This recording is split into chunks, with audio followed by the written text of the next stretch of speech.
The best-selling subcompact crossover in the US in 2024 wasn't the Subaru Crosstrek, Mazda CX-30, Honda HR-V, or Toyota Corolla Cross. It was the Chevrolet Trax, believe it or not. On paper, this defies all logic. Everything that we possibly know in the automotive industry and what buyers are looking for tells us that you want a vehicle that is somewhat large, has an exceptional amount of ground clearance, and also, more importantly, has all-wheel drive. The Chevrolet Trax doesn't really exhibit any of those qualities where you don't have all-wheel drive. And in fact, what you have under the hood is a 3-cylinder. So what we have here is something completely new and different for this market, but it's working for Chevrolet. In today's video, we're going to check out what the Chevrolet Trax Activ has to offer under $30,000 and see why, if you are looking at buying an affordable vehicle right now, you want a crossover that's perfect for you and your family, or you're just looking at buying your first ever new vehicle, then maybe taking a look at the Chevrolet Trax might be a great decision. Now, before we get in this video, I want to give a huge shout and thank you to Copeland Chevrolet here in Hudson, Massachusetts for letting me come down here to check out the Chevrolet Trax. Their link will be in the description below, so you can check out their extensive Chevrolet inventory. So as always, let's begin with pricing. For 2025 with the Chevrolet Trax Activ, you're looking at a starting cost of just over $25,000, which honestly isn't too bad right now for a top trim in the 2020s. Now, there are some optional packages that you can throw onto this vehicle, pushing you close to 27 grand. But even with taxes and fees included, you might be walking out of the showroom spending less than $30,000. That is amazing, which is probably why a lot of Americans are looking at the Trax very seriously right now in the subcompact crossover market.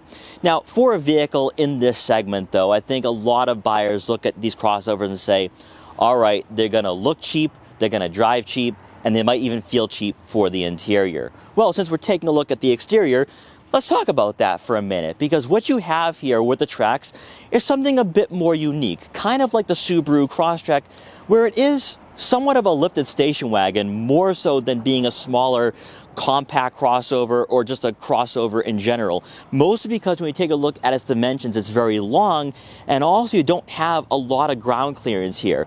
So when you are going head to head with that Subaru Crosstrek, that has 8.7 inches of ground clearance. You're not going to find that here with the Trax. Now, up front, you are going to receive full LED headlights and signature daytime running lights, which gives you more of that upscale appearance, but then also that modern look. So no halogen lights here, which I'm glad to see. Now, with the Activ, you also get the gloss black trim for that grille and the blacked out badging here, giving you that two-tone look. But also our model today, which is why I chose this one, it's in cacti green, and I think it looks really cool. Chevrolet has really been widening their color palette over the past few years, and I think it's definitely working. A lot of buyers in this segment are looking for a fun vehicle or even a fun looking vehicle. I think you're going to find that here with the Trax. Now, what is a bit interesting for the lower portion of the front bumper is that there's this contrasting accent. It's almost like a bronze color from certain angles, and it looks pretty good on this Activ. Now, also, you are going to have some cladding here for that lower portion of the front bumper that also outlines the wheel wells, and then for the rear fascia as well, still letting you know that it's still a crossover and it can take on some of the elements here and there. Then as you make your way over to the side profile with the Activ, this is one of the bigger differences compared to the 2RS, because if you are cross-shopping the two, they're the exact same price. But with the Activ, you are going to receive 18-inch gloss black wheels. Now, for a vehicle in this market and for a vehicle of this size and weight, having the 18s are going to be a lot better than those 19s for the 2RS. Sure, those 19s look more aggressive and they're definitely more eye-catching, but in regards to interior insulation and on-road comfort, you might enjoy the 18s more with the Activ. They also match the gloss black side mirror caps for this trim, giving you that two-tone look. Now, no surprises here, you're not going to have turn signal indicators. However, you are going to have blind spot detection for added safety. Then as you make your way around to the back with the Trax, you are going to have this lifted hatchback or station wagon-like appearance with that roof line and just the way the C-pillar is designed here. but it does look pretty cool and sporty. You're going to have that aggressive spoiler here for the top portion of the rear fascia, and also with the taillights being so far out, it looks somewhat car-like. You're going to have that blacked out badging once again for that sportier appearance, and then for the lower portion of the rear bumper, you have that cladding once again and those contrasting accents. So for a vehicle at around $25,000 to start, it does have a substantial road presence, which I think is why a lot of buyers are looking at this crossover in a completely different light than other subcompacts at this same price point. Taking a quick peek under the hood for the 2025 Chevrolet Trax, you are going to receive a 1.2-liter turbocharged 3-cylinder engine, producing 137 horsepower and 162 pound-feet of torque. It is paired with the 6-speed automatic transmission, which a lot of subcompacts in this market, most notably from Japan, do use CVTs. So even though this isn't going to be the most powerful in its segment, at least you have that traditional automatic. Now, what is more noteworthy here about the Trax is that you only receive front-wheel drive. So if you want all-wheel drive, you're going to have to go with the Trailblazer. But I do think that for a lot of buyers, especially right now in the 2020s, they're just looking for affordability. They're looking for a vehicle that is appealing and possibly fun to drive, and you might find that here with this powertrain and platform. But more importantly, though, is that fuel economy. So with the Trax, you are going to receive 28 miles per gallon in the city and 32 miles per gallon on the highway. So on top of that pricing, you also have that efficiency. Before taking a look at the interior for the Activ, let's check out this key fob here. You are going to have keyless entry. Obviously, you are going to have that panic alarm button, but most importantly, remote start. That is right. For a vehicle under $30,000, we have remote start on the Trax. That is just one feature among many for this subcompact crossover that does bring a lot of value to the table. Hopping inside the Chevrolet Trax Activ, you are going to receive heated EvoTech seats for both the driver and passenger, with the driver's side having 8-way power adjustability, whereas the passenger will have to manually find the ideal seating position, which we see a lot of that in the subcompact crossover market. In regards to comfort, these EvoTech seats are somewhat firm, reflecting this vehicle's price point, but that isn't too much of a surprise at all, and that goes hand in hand with the lack of bolstering. But this vehicle isn't a sports crossover, so that isn't too much of a takeaway. I do find the backs of these seats to be somewhat supportive and the bottoms of these seats to be rather cushioned. So when you are on those longer road trips or longer commutes, you shouldn't be dealing with any fatigue or back pain. So that is really great to see. The rest of the interior might actually surprise you though, with the amount of technology you have at your fingertips. Because in front of you, you are going to have a full digital gauge cluster and the 11-inch infotainment system. Starting off with this gauge cluster, it is somewhat customizable. You have 3 different gauge layouts you can choose from, and you can also access some vehicle information such as your tire pressure monitoring system. This is not going to be super in-depth or intuitive. It also is a bit different than what you're going to find in the Chevrolet Equinox. If you're someone who wants a lot of technology and not just a screen in front of you that gives you this somewhat modern appearance but still lacks the intuitiveness, you might want to spend a little extra and go higher up in the lineup for the Chevrolet products for 2025. But then again, for a vehicle at around $25,000, this kind of goes above and beyond the Call of Duty. Then taking a look at the infotainment system, this is an 11-inch touchscreen with wireless Apple CarPlay and Android Auto compatibility. As expected, it's not going to be a in-depth infotainment system. However, it will be easy to use, very similar to other crossovers in this market. On the left side of the screen will be quick access icons to get your different menus efficiently, such as your home screen button, but also your radio, your Bluetooth, your traction control system, so you can turn that on or off from this screen, and then also vehicle settings and vehicle information such as your maintenance, your gauges, and your trip computer. So you can see all of that from this screen if you so desire. Now with the home screen button, you are going to have some more icons here for your climate control settings, vehicle settings, and your Wi-Fi hotspot. However, for that climate control, you are going to have physical dials and buttons for that single zone climate control, AC, front and rear defrosters, fan speed, and fan direction. And on top of that, you are going to have the buttons for your 3-level heated seats. So you're still going to have that analog and traditional layout here with the Chevrolet Trax. Then when placing the Trax in reverse, you are going to receive a rear backup camera with trajectory, but that's basically it. No front-facing camera, no side views. Again, this is still a vehicle under $30,000, so it's not going to have all the bells and whistles. As you make our way towards the center console, you will find a USB-C and USB-A outlet and also a wireless phone charging pad, which is part of an optional package. And that brings me to this part of the interior, which is those optional packages, because with the Trax, you are going to have two different options to go with here, and they're actually relatively affordable. With this wireless phone charging pad, this is part of the $895 sunroof package, giving you a power moonroof, and then also that wireless phone charging pad, so not too bad.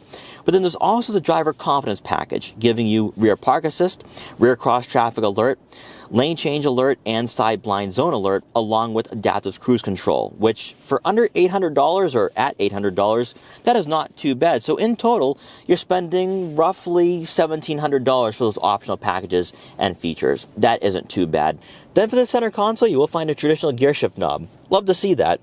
Now, it is flanked by gloss black trim, but also there's some other accents found throughout the interior for this model, letting you know that this crossover is a sub $30,000 vehicle, because you are going to have some chrome accents and gloss gray trim.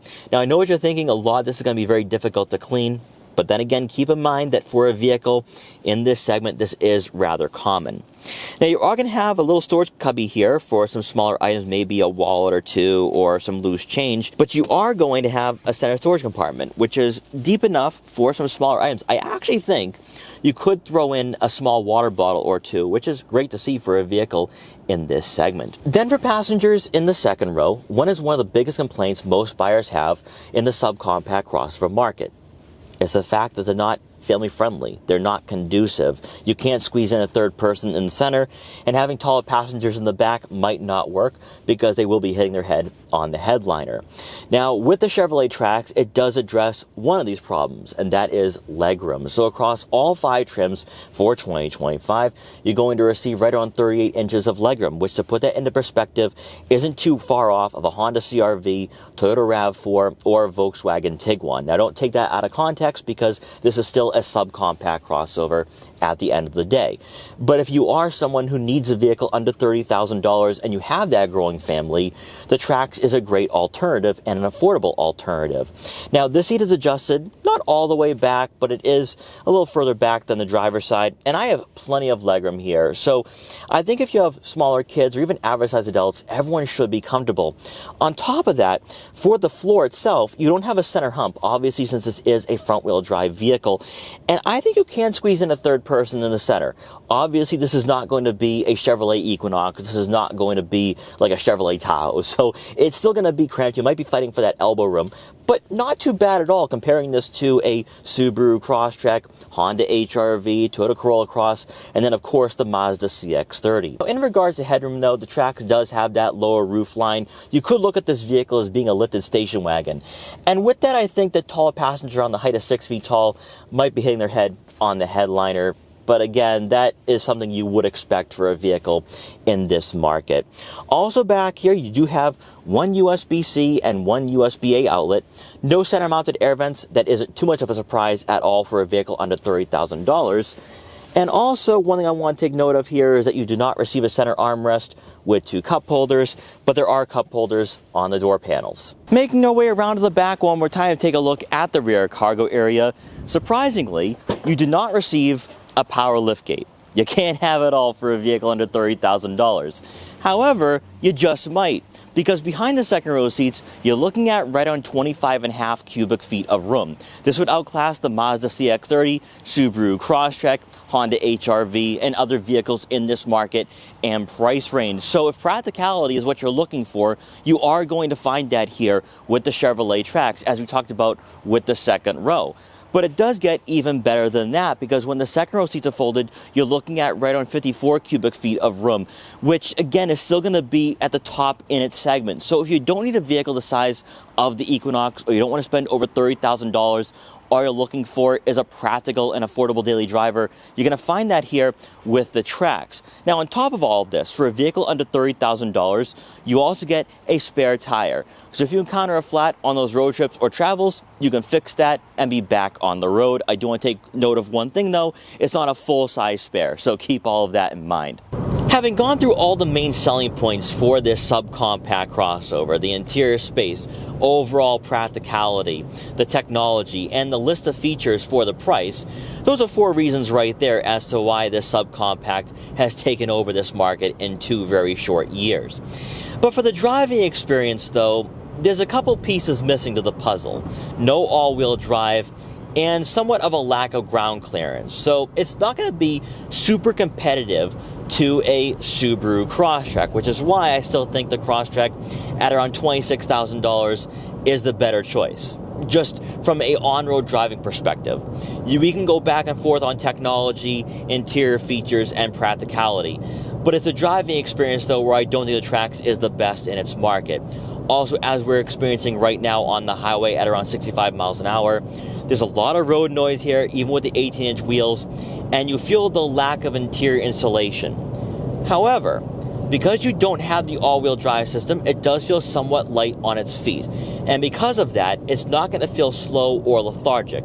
Even though the 8.8 second 0 to 60 time isn't going to be the quickest in its segment, it's most certainly not going to be the slowest. Now also, as I'm experiencing right now, since we don't have the CVT like most vehicles in this market, it does feel somewhat quick on the highway. You can pass slower drivers, you can lane change very safely, which I think is great to have here for a subcompact crossover.